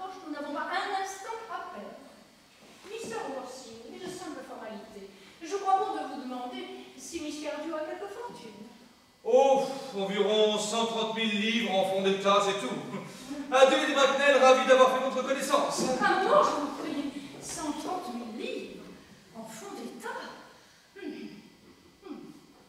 Décidément, Miss Cardew me paraît une des plus ravissantes jeunes filles que j'ai jamais rencontrées. Approchez, ma chérie. Oh, quel charmant enfant. Voulez-vous vous tourner? Je vous prie, je voudrais voir votre profil. Ouh, il y a de grandes possibilités de distinction mondaine dans votre profil. Voulez-vous le menton, je vous prie? La distinction dépend beaucoup de la façon de tenir son menton. Les mentons se portent haut cette année. À Germaine? Oui, tante Augusta? Il y a de grandes possibilités de distinction mondaine dans le profil de Miss Cardew. Cécile est une jolie fille que je n'ai jamais vue, et je me fiche comme d'une guigne de toutes ces distinctions mondaines. À Germaine, ne parlez pas irrespectueusement du monde. Laissez cela aux gens qui ne peuvent pas y être admis. Mon enfant, vous savez que dans la vie, Algernon ne peut compter que sur ses dettes. Mais je suis contre les mariages d'argent. Lorsque j'ai épousé Lord Bracknell, je n'avais pas la moindre fortune. Et il ne m'est jamais venu à l'idée de renoncer à ce mariage à cause de cela. Bien, voilà. Je pense que je n'ai plus besoin de vous donner mon consentement. Merci, tante Augusta. Cécilie, vous pouvez m'embrasser. Merci, Lady Bracknell. Dorénavant, vous pouvez m'appeler tante Augusta. Merci, tante Augusta. Je pense que le mariage doit avoir lieu le plus tôt possible. Merci, tante Augusta. Merci, tante Augusta. À vous parler franc, je suis contre les longues fiançailles. Elles donnent le loisir aux jeunes gens d'apprécier réciproquement leur caractère, ce que je ne crois jamais opportun. Je me pardonne de vous interrompre, les Bracknell, mais ce mariage est absolument hors de question. Je suis le tuteur de Miss Cardew. Elle ne peut se marier sans mon consentement jusqu'à sa majorité. Et je lui refuse énergiquement mon consentement. Et pour quelle raison, je vous prie? Algernon est, autant qu'il est possible, je dirais même plus qu'il n'est possible, le type idéal du garçon à marier. Il n'a rien, mais on dirait qu'il a tout. Qu'est-ce qu'une jeune fille peut rêver de mieux? Je regrette d'avoir à vous dire la vérité au sujet de votre neveu, mais c'est un fait que je n'approuve en rien son immoralité profonde. Je le soupçonne même d'être absolument insincère. Insincère! Mon neveu Algernon, impossible! Il sort d'Oxford. Oh. Malgré cette référence, je crains qu'il n'y ait aucun doute à ce sujet. Cet après-midi, profitant que j'étais retenu à Londres pour une importante question d'affaires, il s'est introduit chez moi en se prétendant faussement mon frère. Sous un nom présumé, il a bu, j'en ai été averti par mon maître d'hôtel, une bouteille entière de Veuve Clicquot carte rouge 89, un vin qui m'était exclusivement réservé. Continuant son odieuse supercherie, il a réussi le même après-midi à séduire ma pupille, s'imposant ici à la faveur d'un chantage que je ne saurais même pas qualifier. Et ce qui rend sa conduite encore plus odieuse, si c'est possible, c'est qu'il était parfaitement informé, et ce dès le premier jour, que je n'avais pas de frère, que je n'avais jamais eu de frère, et que j'étais parfaitement décidé à jamais en avoir un. Il le savait nettement depuis cet après-midi. Bien. Étant donné ce que vous me dites, je suis décidée à veiller personnellement sur la conduite de mon neveu à l'avenir avec vous. Voilà qui est très généreux, les Bracknell, mais ma décision est inébranlable. Je refuse mon consentement. Venez avec moi, mon enfant. Quel âge avez-vous? Je n'ai que 18 ans. Mais j'ai toujours dit que j'en avais 20 pour sortir le soir. Vous avez parfaitement vous habituer à tricher dès maintenant. Une femme ne s'y prend jamais assez tôt pour avoir 12 ans de vie. 18 ans, mettons ça. Eh bien, nous n'avons pas tant de temps à attendre pour que vous soyez délivrés des liens de la tutelle. Et le consentement de votre tuteur n'est pas aussi important que nous le craignions. Pardonnez-moi de vous interrompre à nouveau, Lady Bracknell, mais il me semble plus loyal de vous dire qu'au terme du testament de son père, Miss Cardew n'aura, quoi qu'il arrive, libre disposition de sa fortune qu'à l'âge de 35 ans. Évidemment, c'est une objection. Mais 35 ans est un âge Ravissant! Toute la société londonienne est pleine de femmes de haute naissance qui ont adopté définitivement l'âge de 35 ans. Et je ne vois pas pourquoi notre Cécilie serait moins attrayante à cet âge. Non, n'est-ce pas, John? Vous pourrez m'attendre jusqu'à l'âge de 35 ans. Naturellement que je pourrais. Vous savez bien que je le pourrais. Mais naturellement, mon cœur en est sûr. Mais moi, je ne pourrais pas vous attendre tout ce temps. J'aurais d'attendre quelqu'un, ne serait-ce que 5 minutes. Alors, je ne suis pas ponctuelle, mais j'aime la ponctualité chez les autres.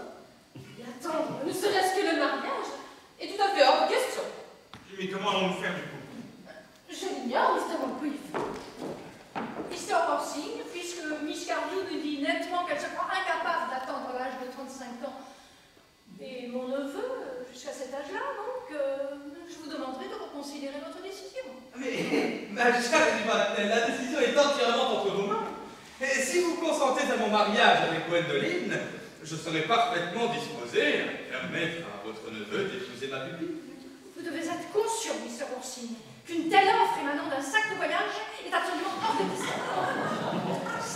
Dans ce cas, je crains qu'un célibat passionné ne soit le sort que l'avenir nous réserve à tous. En tout cas, ce n'est pas le destin que je réserve à ma fille. Adjernou, lui, choisira lui-même. Gwendoline, nous avons raté le train de 5 heures et je crains bien celui de 6 heures. Vous aurez tout le temps de pleurer sur le thé. Tout est prêt pour les baptêmes. Baptême, mon révérend? Ne croyez-vous pas que c'est un peu prématuré? Ces deux jeunes gens ont manifesté le désir d'être baptisés aujourd'hui même. À leur âge? Mais enfin, quelle idée grotesque et irreligieuse! Adjernou, je vous défends de vous faire baptiser! Lord Bracknell serait très prêné s'il apprenait à quoi vous dépensez votre argent et votre temps. Dois-je comprendre que les baptêmes de cet après-midi sont remis? Dans les conditions actuelles, je crains, mon révérend, que ces baptêmes ne puissent nous être qu'une utilité. Je suis péniblement affecté de vous entendre exprimer des idées aussi matérialistes, Mr. Worsing. Mais, puisque je n'ai plus rien à faire ici, je m'en vais rejoindre Miss Prisme qui m'attend, m'a-t-on dit, dans la sacristie depuis longtemps. Miss Prisme? Miss Prisme? Oui, Lady Bracknell, je m'en vais la rejoindre. Oh, un moment, je vous prie, mon révérend. Une question qui peut relever de la plus haute importance pour Lord Bracknell et pour moi. Cette Miss Prisme est-elle une longue fille d'aspect peu attrayant s'occupant vaguement d'éducation? C'est la femme la plus cultivée et l'image même de la respectabilité, madame. Nous parlons bien de la même personne. Docteur Chasuble, puis-je vous demander ce que cette créature fait dans votre maison? Mais je suis célibataire, madame. Miss Prisme est depuis 3 ans maintenant l'inestimable gouvernante de Miss Cecily Cardew. Il faut que je la voie tout de suite, envoyez-moi chercher immédiatement. Il semble qu'elle vous ait deviné. La voici. On m'avait dit que vous alliez me rejoindre dans la sacristie, cher révérend. Je vous y attends depuis 1h03. Prisme! Ah! Prisme! Ici, Prisme! Prisme! Où est le bébé? Il y a 28 ans, vous avez franchi le seuil de la maison de Lord Bracknell, 104 Grosvenor Street, en poussant un landau de couleur verte qui contenait un bébé de sexe masculin. Et vous n'êtes jamais revenu. Quelques semaines après, les recherches entreprises par Scotland Yard amenaient à la découverte sur le coup de minuit du landau abandonné à lui-même dans un coin sombre de Westwater. Il contenait le manuscrit d'un roman en 3 volumes de la plus révoltante sentimentalité. Mais le bébé n'y était plus. Prisme, qu'avez-vous fait de ce bébé? Lady Bracknell, je dois avouer à ma grande confusion que je l'ai gardé. Oh, j'aimerais bien savoir où il est, croyez-le, mais hélas, les faits sont là. Le matin du jour dont vous parlez, un jour qui restera à jamais gravé dans ma mémoire, je me préparais comme d'habitude à aller promener le bébé dans son landau vert. J'avais pris avec moi un usagé mais confortable et spacieux sac de voyage dans lequel j'avais l'intention de glisser le manuscrit d'un ouvrage d'imagination que j'avais écrit pendant mes rares heures de loisirs. Dans un moment d'inattention que je ne me pardonnerai jamais, j'ai placé le manuscrit dans la voiture et j'ai déposé le bébé dans le sac. Et où avez-vous déposé le sac? Oh, ne me le demandez pas, Mr. Worsing. Je vous prie de me répondre, Miss Prisme. Dites-moi où vous avez déposé le sac qui contenait ce bébé. Je l'ai laissé à la consigne d'une des plus grandes gares de Londres. Quelle gare? Victoria Station, ligne de Brighton. Oh! Madeleine, il faut que je montre un instant. Attendez-moi, je vous en prie. Mais si c'était pas trop long, mon chéri, je pourrais les attendre toute ma vie. Que pensez de tout cela, Lady Bracknell? Oh, je n'ose même pas l'imaginer, mon révérend. Et je peux vous dire que dans les familles de la haute société, des coïncidences aussi étranges ne sont même pas pensables. Oncle Jack me paraît bien nerveux. Votre tuteur est d'une nature particulièrement émotive, mon enfant. Toute cette agitation est extrêmement présente. Votre tuteur croit peut-être tenir un argument. Je déteste les arguments. J'ai toujours vulgaire, quelquefois convaincant. Il a l'air de s'arrêter. Oh, j'espère qu'il va arriver à une conclusion. Cette attente est terrible. J'espère qu'elle va durer. Est-ce le sac, Miss Prisme? Examinez-le attentivement Le bonheur de plusieurs vies dépend de ce que vous allez répondre. Mais oui, il me semble bien que c'est le mien. Voici la petite éraflure qui m'a été faite un jour d'affluence dans l'omnibus de Regent Street. Voilà la tache à la doublure qui a été causée par l'explosion d'une innocente bouteille de boisson de santé. Un incident qui s'est produit à Leamington lors d'un pique-nique dans des jours d'insouciance et de jeunesse. Et là, sur la serrure, voici mes initiales. Oh, j'avais oublié ce soir d'humeur fantasque où je les avais fait placer là. Mais oui, sans doute, c'est bien mon sac. Je suis bien heureuse qu'il m'ait été enfin rendu. Il m'a tellement fait défaut toutes ces dernières années. Il vous est rendu plus qu'un sac, Miss Prism. Je suis le bébé qui était dedans. Vous? Moi? Maman? Mr. Bossy, je ne suis pas mariée. Pas marié!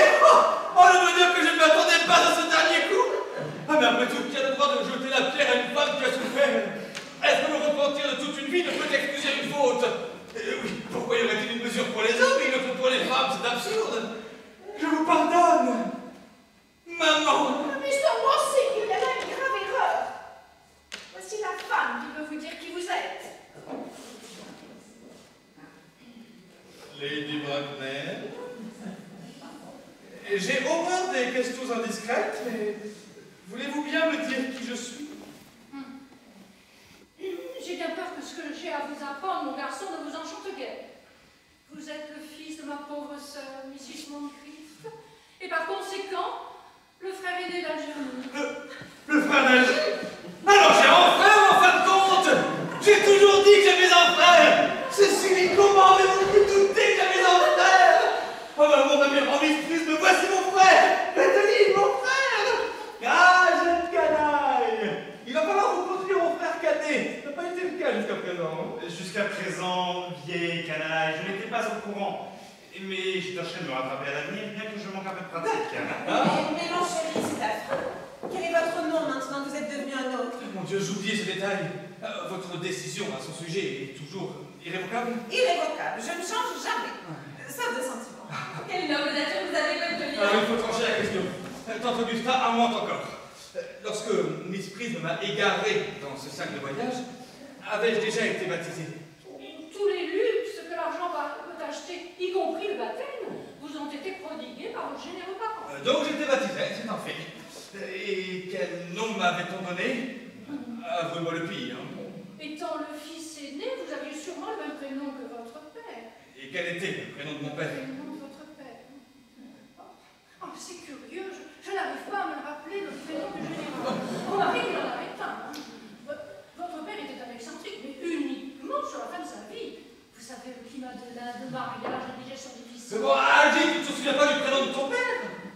Mon cher, il est mort avant que je n'aie un an. Nous ne nous sommes jamais adressé la parole. Oh, son nom doit figurer dans le registre militaire. Oh, le général était avant tout un homme de paix, excepté dans sa vie conjugale. Mais je suis sûre que son nom est dans tous les annuaires militaires. J'ai conservé les annuaires des 40 dernières années. Et j'en faisais ma lecture favorite. Alors, généraux, M. Alors, Mowgli, McCallaghan. Ok, quel nom a couché dehors, hein? Max Baum, Marbia, Mobbs, Moncrief, lieutenant 1840, capitaine, lieutenant-colonel, général en 1879, prénom Ernest Ludovic, Aimé. Gwendolyn, je vous avais bien dit que je m'appelais Aimé. Aimé, mon sale Aimé, j'ai toujours su que vous ne pouviez pas porter un autre nom. Oh, Gwendolyn, quelle chose terrible pour un homme d'apprendre tout à coup que de toute sa vie, il n'a jamais dit autre chose que la vérité. Me pardonnez-vous? Mais certainement, je suis sûre que vous allez changer de vie. Ah, mon amour! Laetitia, ces mariages vous rendent libre. Pensez-vous que j'oserais enfin vous demander si... Oui, Frédéric, osez, enfin! Cécilie, enfin. Vous savez, toute réflexion faite, maintenant que je suis sûre que je vous aime, inutile d'aller vous faire baptiser. J'aurais peur de vous attraper froid. Mon amour. Gwendolyn, enfin! Oh, mon neveu, ne croyez-vous pas que vous êtes en train de vous laisser aller à un épanchement un peu vulgaire? Oui, tante Augusta, je suis en train de comprendre pour la première fois de ma vie combien il est important d'être aimé.